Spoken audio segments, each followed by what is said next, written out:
जय Malhar news चॅनलच्या सर्व प्रेक्षकांना सपना चौधरीचा नमस्कार। नंदुरबार रेल्वे बोगद्याच्या दुरुस्तीला विलंब। 15 जूनची मुदत उलटूनही काम अपूर्ण अवस्थेत। बोगद्याच्या काम संततीने होत असल्यामुळे वाहतुकीची समस्या अधिकच तीव्र होत आहे। 2 बोगद्यांपैकी एका बोगद्यातून वाहतूक सुरू करण्यात आली आहे। रेल्वे प्रशासनाच्या संथ कारभारामुळे नंदुरबारकरांची वाहतूक समस्या अधिकच गंभीर। नंदुरबार शहराला उपनगरांशी जोडणारा आणि वाहतूक कोंडी कमी करण्याच्या उद्देशाने रेल्वे विभागाने सुमारे 3 कोटी रुपये खर्चून उभारलेला रेल्वे बोगदा पुन्हा एकदा चर्चेत आला आहे। पावसाळ्यात या बोगद्यात वारंवार पाणी साचत असल्याने त्याच्या दुरुस्तीचे काम हाती घेण्यात आले होते।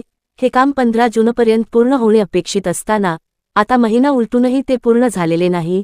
सध्या 2 बोगद्यांपैकी एक बोगदा तात्पुरता वाहतुकीसाठी खुला करण्यात आला असला तरी ज्या भागात पाणी साचण्याची समस्या आहे त्या ठिकाणचे काम अद्याप अपूर्ण आहे। त्यामुळे शहरात वाहतूक कोंडीची समस्या कायम असून नागरिकांना मोठा त्रास सहन करावा लागत आहे। लाखो रुपये खर्च करून दुरुस्तीचे काम सुरू असतानाही कामाची गती अत्यंत संथ असल्याची नागरिकांची तक्रार आहे। विशेष म्हणजे दुरुस्ती पूर्ण झाल्यानंतर भविष्यात या बोगद्यात पुन्हा पाणी साचणार नाही याबाबत रेल्वे प्रशासनाकडून कोणतीही ठोस हमी देण्यात आलेली नाही। सपना चौधरी, जय मल्हार न्यूज, नंदुरबार।